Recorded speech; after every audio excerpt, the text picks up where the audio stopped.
Hello guys, Eva here. Welcome to this video. This is a follow-up video from the last where we learned how to enable Solver in our Excel. In this video, I'm going to show you a very simple example of how you can use Solver. So first things first, when you have a business problem or an optimization problem you're trying to solve, there are three things you need to identify. The first is the objective. You need to know what you're trying to achieve. You have to know what the problem is all about. What is the objective? What are we trying to achieve? Do you want to maximize your profit or maybe minimize your cost? The next is the variables. These are the parts of the questions or the cells in Excel where you can change, where you can adjust just to achieve the best outcome for your objective. They're also known as your decision variables or your decision cells. For example, a very good example is maybe you're trying to know the number of cookies to produce. Maybe should you make maybe 5 boxes of cookies, or should you make like 10 boxes? So the variable here is the number of the cookies. If you should produce 5, how much profit would you make? Or if you make 10, how much profit would you make? So the final part is the constraint. You want to know what your limitations or your restrictions on the variables are. Like, why can't you produce a certain amount, or why can't you produce it in a particular time frame? What is the cost? What is the budget, and so on. So understanding this now, let's go into our Excel and use our Solver. Okay, so let's look at this really simple and really cute question. It has t-shirts and hoodies, and they are my favorite clothing pieces ever. And Zoe is the name of my cute little niece. Okay, so I love this question so much. Okay, and it says Zoe's fashion company produces t-shirts and hoodies. The profit on each t-shirt is 3,000 naira, and the profit on each hoodie is 5,000 naira. Now, I'm using naira because I'm Nigerian and that is the currency of my country. Alright, so each t-shirt requires 2 yards of fabric and 2 hours of production time, while each hoodie requires 4 yards of fabric and 3 hours production time. Zoe has purchased 50 yards of fabric and has employed 5 tailors with a collective capacity of 40 working hours per day. So like each tailor is probably in a 9 to 5. Each tailor has like 8 hours in a day, so together making like 40 hours. Okay.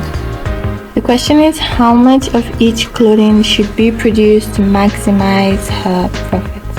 Okay, this is a very simple question, and let me make this a little bit bigger. So I'm just going to move this out of the way to make room for my model. Okay, so let me start by just giving it a title, you know. So Zoe's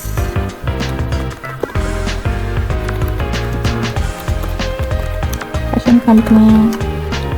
I can style this now, maybe later. Let me just do it now. So we can red and center. We can make it bold. Be bold. And I can give it like the style heading. I can probably change the background color to like maybe blue because I really love blue. I can make it blue. Let's go with this shade. Make the text black, you know, it's cute. Okay, so to use Solver, we need to understand what this question is all about. And just like we learned earlier, we need to know what our variables are. You know, we want to know what the objective is. What is she trying to achieve at the end of the day, and then to know what's the constraints are in this. Okay, so I could just do this you know, why not? Okay, so it says the company produces t-shirts and hoodies, so we want to know how much of each clothing should be produced. So we want to know the number of t-shirts and the number of hoodies that should be produced to maximize her profit. So that's, I'll label this number of t-shirts, number of hoodies. Okay, just make a little space, and then next I'm just gonna color code here. Could use green. It's a variable cell. It's always advisable to color code your Excel model. It makes it easy for you to locate the cell that you want. Okay, so let's see, what is our objective? To maximize her profit. Okay, so we can just make one for that here. We can just identify here we want to maximize the profit. Okay, so that's cool. That's so cool already. I love how this is coming out. Let me just do this.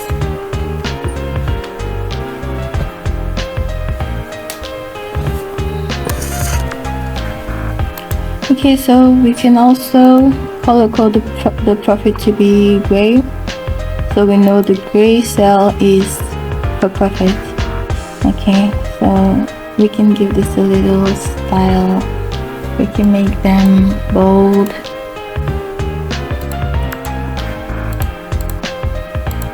Make them bold.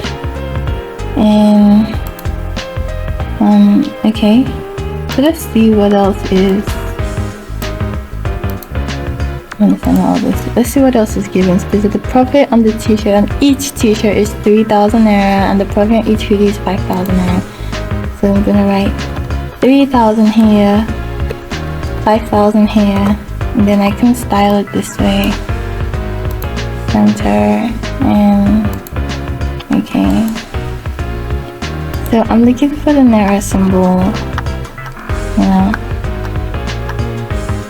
we have like 6, 7 over here. I'm gonna go with the Hausa because, you know, why not? I mean, I am.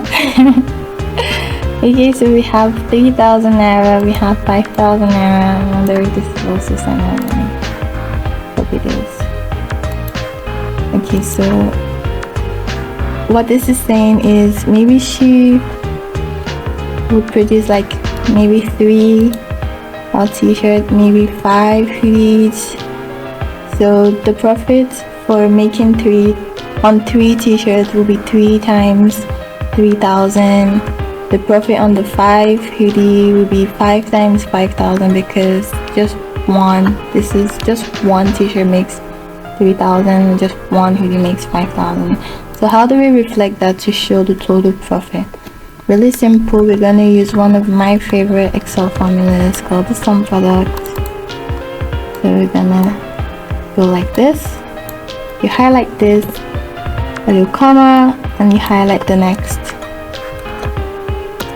Okay, so we have 34,000. So we can also, let me show you how I did the formatting once more.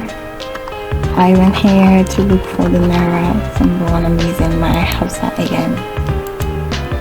I'm gonna get rid of the decimals. Okay, I can also make this bold, you know, just make it bold. Okay, so far so good. We have our variables, we have objective. So let's say she makes, at the end of the day, produces 4 hoodies. Wow, it's working. So this is not like, this is not the answer. This is just dummy numbers for us, just to check that our formulas are working. Okay, so the constraint, what are the constraints here? What is the restriction here? Well, the first one, the 50 yards of fabric. So that is the first constraint, the yards of fabric. And the next is the working hours.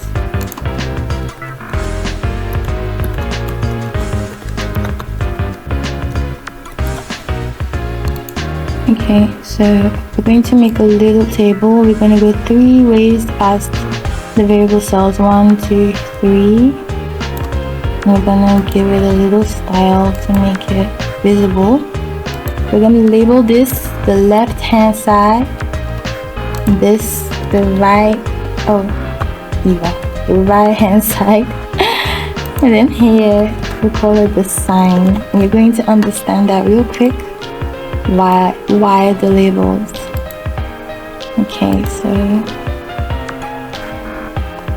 the left hand side is the formula, represents formula cells. This is the sign, and this represents what the actual constraints are in figures. So the yards of fabric, we're limited to just 50 yards of fabric, which means no matter the number of t-shirts and hoodies that are produced, we cannot even use more than 50 yards of fabric. And then the working hours, we just have 40 working hours in a day to make this work. Okay, so the sign means we cannot use more than, it means less than or equal to, same here. So whatever we use here, the total number of yards that we're going to calculate here, it should not be more than 50. And the number of hours, the time used in producing the t-shirts and the hoodies should not be more than 40. Okay, so let's impute what we have from the table. So the t-shirt requires 2 yards of fabric and 2 hours production time. The hoodie requires 4 yards of fabric and 3 hours production time. Okay, so how do we calculate this? We're going to use the sum product again. Okay, so and then okay, perfect. So we're going to test if this is working. So let's say she produces 7 hoodies. Okay, so this is just like a guessing game. The variable is what we're going to change to know how we're going to maximize this profit. So maybe we make 6 t-shirts. Okay, still not good enough. We're still way under our fabric, so there's still enough fabric and there's still enough time. So we can just keep on guessing until we satisfy the constraints. But we might not be able to get the best result or the best outcome of our objective. So that is where Solver comes in. So let me show you how to use Solver. So we go to our data tab and click on our friend the Solver. Hello Solver. Okay, so let's impute. You see why color coding is really good, and it's good to have a really nice model because it makes it easy to just impute the things you need. So this says set objective. We already know our objective is the gray cell, so we just click on that. We want to maximize it. If you want to minimize it, you can click on minimize. If you want to change the value to know, like, you want to impute the actual number you're trying to find, you can do that. But we're trying to maximize the objective.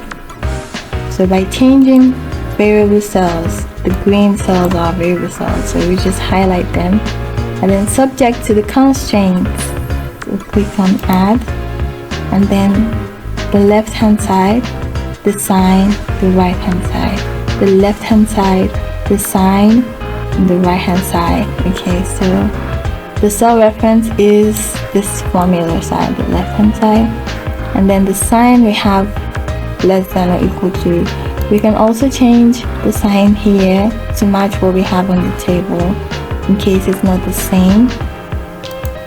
And then the constraints, these are our constraints. It's not always advisable to type in. It's best to just refer to the cell. Makes it more dynamic. So here you want to click simplex LP. I'm going to make a separate video some other time to really break down what all this means.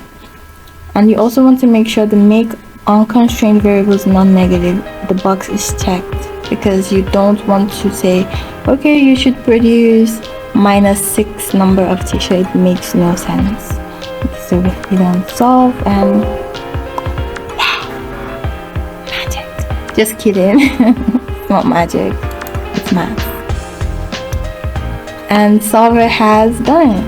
Solver has told us the correct number of t-shirts and hoodies to produce that satisfies the constraints, and has given us the best outcome for our profit for the objective. So this is done, and then to just make it more readable and really easy and professional, you can create a summary sentence and just say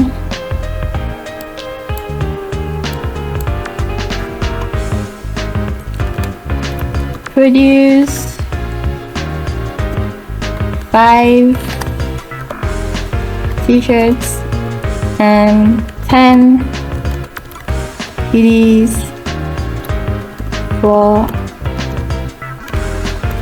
a maximum profit of 65,000 naira. Although you can use the symbol if you want, but I'd rather go this way.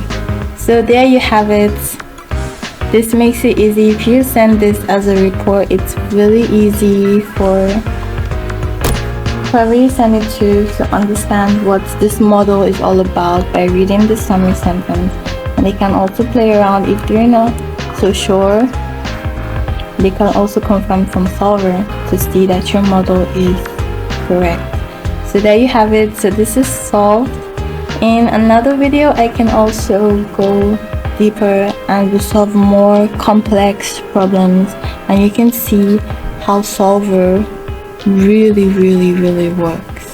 Okay, so if you find this video helpful, please like and comment and save so you can use it later. Thank you for watching this video. If you watched the previous video, thank you also for watching that. I look forward to having you guys again. Thank you for now.